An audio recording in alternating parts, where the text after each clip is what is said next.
Hello, hello, hello. Welcome back to another live podcast episode. Dr. Maisha here, and um, I'm coming in really quickly because I want to talk a little bit about the things that threaten psychological safety. Now, if you know me, if you follow me, if you've heard me speak, you know that this is a topic I love to talk about. It's near and dear to my heart, and I talk about psychological safety often, what it is, the implications for it in our family relationships.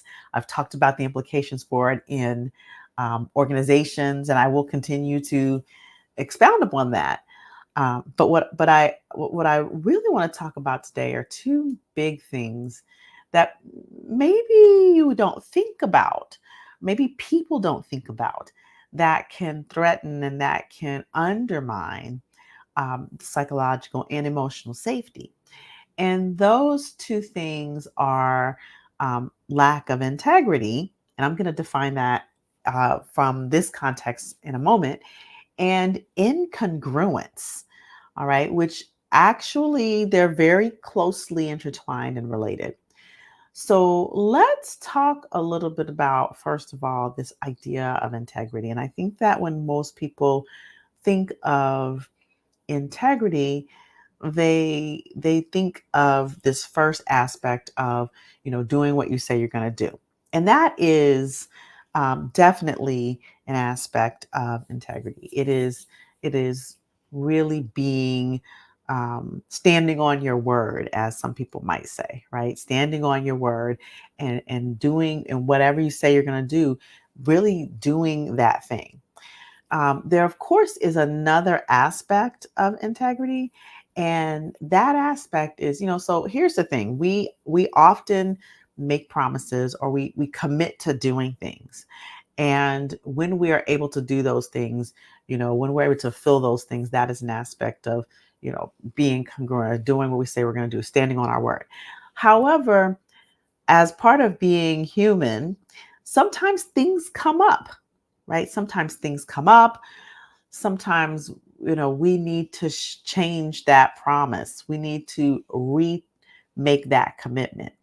So there's this other aspect of integrity, that when we're not able to fulfill the commitment, that we get in communication about it as soon as we know. And then, share, like, okay, this is what I committed to, and I'm not going to be able to fulfill that promise. And so, what can we then, repromise? What can you then, how do you restore that? What, for example, if it's something you were supposed to do on a schedule, how can we reschedule that? Or how can we still make that happen, or at a later date? So this is sort of, that's part of this concept of this context of integrity as well, right? It's doing what you say you're going to do, but if there's something comes up, you're not able to do it, you want to repromise, it's not an alignment with you anymore, that you get in communication. It may not be that you reschedule something. It may just mean, hey, you know what, this is no longer aligned. I'm not able to fulfill on that on that promise, like I said I would, right? And so, and getting and when we say as soon as, it doesn't mean like, the minute before, the day before. As soon as and you're able to actually get in communication.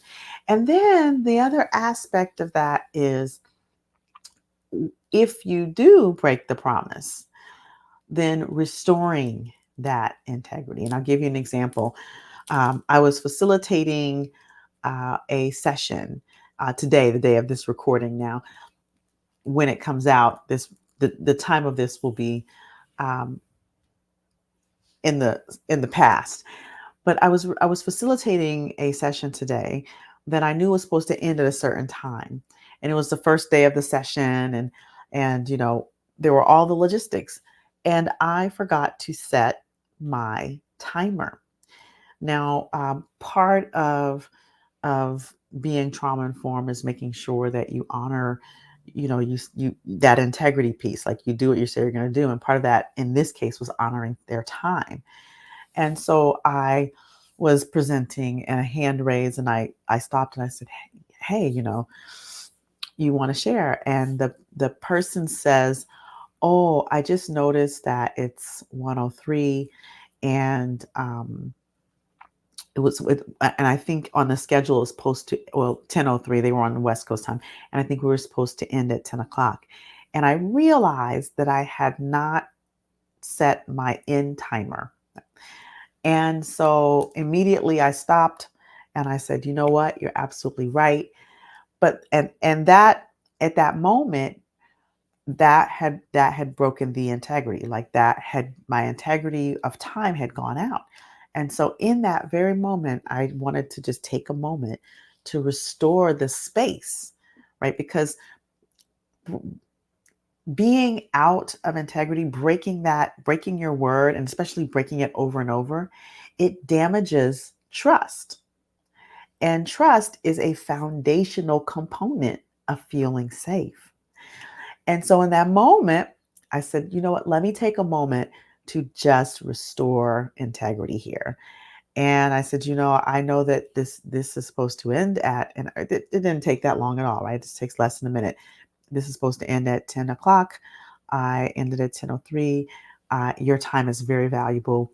That doesn't work. Here's what I'm going to be doing in the future to make sure that this does not happen again. And they were very gracious. They were very thankful. I could see heads nodding and smiles. And I said, with that, if there's anything anyone wants to say to be, complete. And there's some other levels of restoration integrity which I could share in a different podcast. Um, but I wanted to get them off as quickly as possible. But I asked if there's anything anyone wants to share about this to help them feel complete. I welcome them, and I gave some space for that. I said, if not, thank you for the time today, and I'll see you on the next facilitation, which was 2 days from that time. And so, um, doing that, and then immediately, so this is to be congruent, which we're getting to in a moment. I went to my notes, my prep notes, and I put a big, note for me to set my timer. As soon as I log in, set the timer to notify me 5 minutes before we're supposed to end the session so that I'm aware we can start to wrap up. So I say that as, in when we are not in integrity, we're not our word, when we're constantly um, not doing what we say we're going to do, then it takes away, it undermines trust, which thereby undermines safety. And so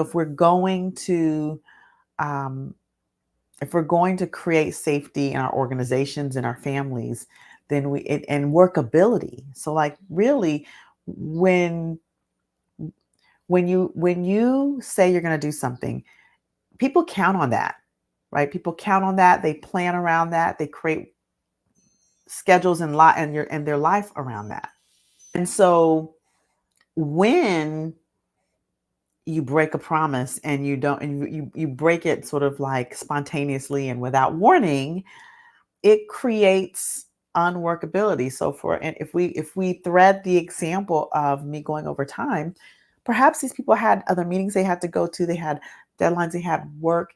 Like it has an impact that can sometimes break down workability and yours and other people's lives. So we're talking about in our own lives, if there's we're breaking our word to ourselves constantly, we're breaking our word around our businesses, but if we're talking about it in interaction with others, the more you break your word, the more you undermine trust, the more people don't feel safe.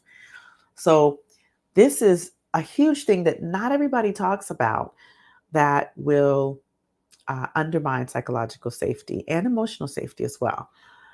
The other, which is very similar, is incongruence. And that's saying one thing and doing another. Now, we could say there's definitely an overlap, right? So there's the saying you're going to do something and not doing it, and not saying you're not going to do it, and not making a new promise, and not restoring integrity when you break your word, right? Like those things. or restoring integrity after you break your word and then continue to break your word over and over, and then just using it, restoring integrity as a band-aid. That doesn't work either, right? The continue I'm sorry or whatever. And I'm sorry is not actually a form of restoring integrity, by the way. It's acknowledging what you did, acknowledging the impact that it had, and making the promise of what you're going to do to make sure it doesn't happen again. That's the nutshell version of restoring, right? And getting the impact of the other person, asking them even. But in congruence, there's a little bit of a nuance in incongruence, because incongruence can entail the breaking of the word, but it also, incongruence is being one way in one situation and maybe being another way in another situation, or doing one thing, saying you're going to do something and then doing something completely different. Now, I'm not talking, when I say being one way in one situation and being another way in another situation, I'm not talking about code switching. That's a whole other topic. And in communities who have been harmed, it has historically marginalized and harmed. It's become a coping mechanism. So that's not what I'm talking about. What I'm talking about is your insides don't match your outsides, or your word doesn't match your actions consistently. Your words don't match your actions, right? The misalignment of what you say you're committed to versus what you actually do, or prioritize. A huge example is in the equity, the health equity, and the diversity and inclusion space, in the anti-oppression space, especially in 2020 after um, during the pandemic and after the murder of George Floyd.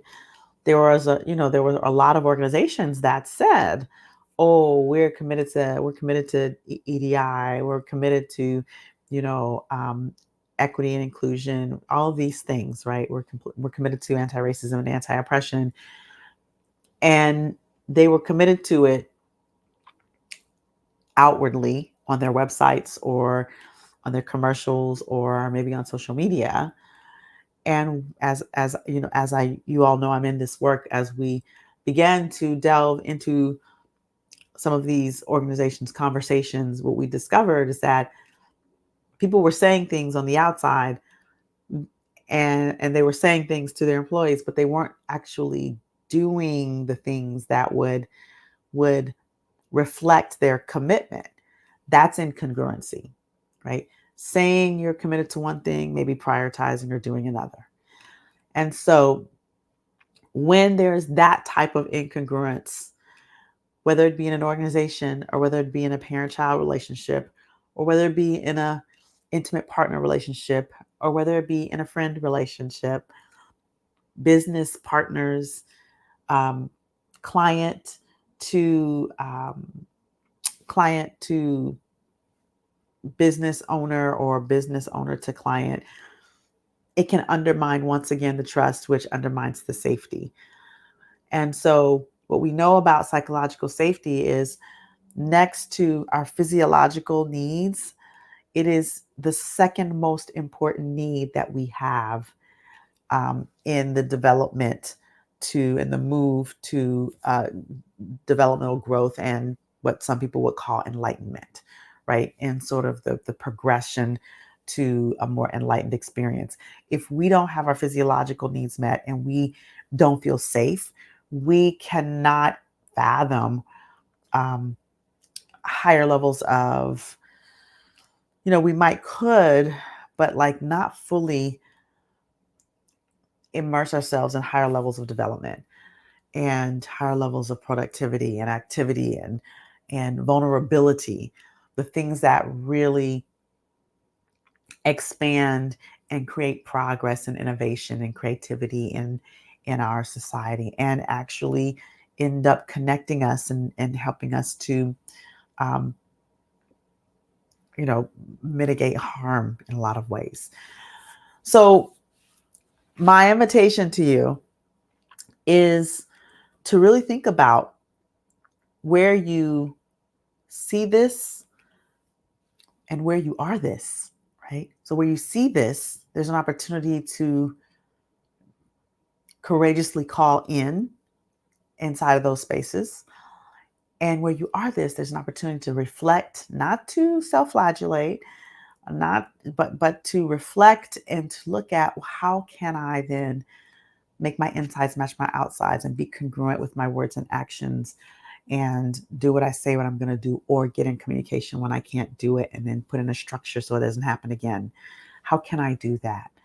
And so that is our reflection of the week. And if you are interested, I do speak often about psychological safety in organizations and in communities. And so if you are thinking, this might be a good topic for our organization, then you can reach out to me at mindremappingacademy.com. You can reach out to me on LinkedIn or any of the platforms, Facebook, Instagram. I'm available. Follow me on YouTube. And don't forget to subscribe to the Black Mind Garden podcast. And so with that, I will bid you adieu for this episode. Please share this with someone that you think this would be helpful, would be useful.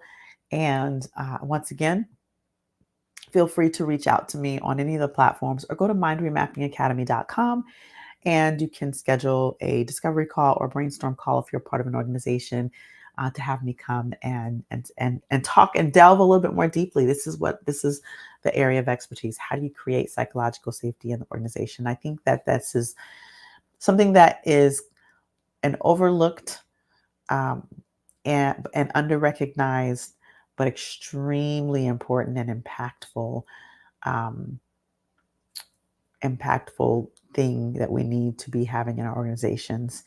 So with that, have a great rest of the day. And as always, stay empowered. We'll see you on the next episode.